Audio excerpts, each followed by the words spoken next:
High বন্ধুরা, শুভ সকাল। তোমাদেরকে আগে চাল ভাজা শেয়ার করেছিলাম। তা সকালবেলা এই যে চাল ভাজতে বসে গেছি। কিন্তু তোমরা এক কাজ করবে, মুড়ির চাল নিয়ে আসবে দোকান থেকে, নিয়ে এসে ভালো করে ধুয়ে নিবে। ধুয়ে নিয়ে নুন মাখিয়ে দিবে। নুন মাখিয়ে ভালো করে শুকনো করে নিবে। শুকনো শুকনো না ভালো হলে কিন্তু চাল ফুটবে না। একদম ভালোটি করে শুকনো করবে। করার পরে এই যে দেখো, আমি কিন্তু গ্যাসেই ভাজছি, ঠিক আছে? আমি কিন্তু গ্যাসে ভেজেছি। এই দেখো, একটা বাড়ির কড়া বসিয়েও তুমি ভাজতে পারো, কোনো অসুবিধা নেই। আমার এটা ভেজে ভেজে এরকম টাইপের হয়ে গেছে, ননস্টিকের মতন হয়ে গেছে, কিন্তু ওটা ঢালাই করা, বুঝেছো? সেই কারণে কড়া বসিয়ে দিয়েছি। এই দেখো, কড়াটা প্রচুর হিট হওয়া চাই, আর চালটাও ভালো শুকনো করা যায়। দেখো, ভালো করে চালটা শুকনো করেছি। করে এই দেখো, এই যে কড়াটা হিট হয়ে গেছে। এবার কী করছি, আমি চালটা দিয়েছি। দেখো,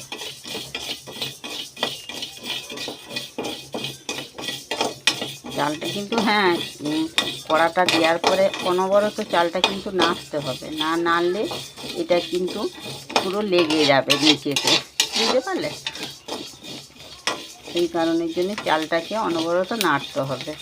নাড়তে নাড়তে দেখো কেমন ফুটছে। দেখো, হাফ মুড়ি হয়ে যাবে, বুঝেছো? এটা পুরো হাফ মুড়ি হয়ে যাচ্ছে।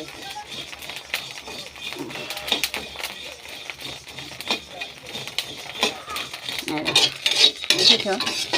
দেখো বন্ধুরা, পুরো একদম হাফ মুড়ি হয়ে যাচ্ছে। এটা হচ্ছে বিকেলবেলার একটা রেসিপি, বুঝেছো? অনেক এটাকে ভালো করে এই যে ভেজে নিলাম। ভালো করে ভেজে নিয়ে এটাকে ভালো করে ভেজে নিলাম। ভেজে নিয়ে এইটাকে তোমরা এক কাজ করবে, এটা খেতে বেশি ভালো লাগবে। একটু সামান্য কারিয়া পাতা ভেজে নিবে, একটু বাদাম ভেজে নিবে। ভেজে নিয়ে এটাকে কি করবে, আর একটু সামান্য চাট মশলা, সামান্য একটু লঙ্কা গুঁড়ি দিলেও চলবে, ভাজা লঙ্কা দিলেও চলবে। ঝাল যতটা খাবে পরিমাণ মতন ততটাই দেবে। দিয়ে ওটাকে ভালো করে মিক্সড করে দিলে দেখবে মশলা চাল ভাজা রেডি। খেতেও খুব সুন্দর সুস্বাদু। বিকেলবেলায় একটুখানি নিয়ে বসলে, বিকেলবেলা বিশেষ করে বয়স্ক মানুষরা দেখবে না, একটু বিকেলবেলা ওটা খেতে খুঁজে, তাদের পক্ষে খুবই ভালো। আর এমনিতেও তুমি মশলা চাল ভাজা না করলেও দেখবে বিকেলবেলা ছোলা ভাজা, বাদাম ভাজা সব দিয়ে সামান্য একটু পেঁয়াজ কুচি, একটু লঙ্কা কুচি দিয়েও মাখিয়েও চায়ের সঙ্গে খাওয়া যায়, বা সন্ধ্যাবেলার একটা টিফিন, ছোট্টখাটো একটা টিফিনও করা যায়। এটা চালটা দেখেছো ফুটছে কেমন?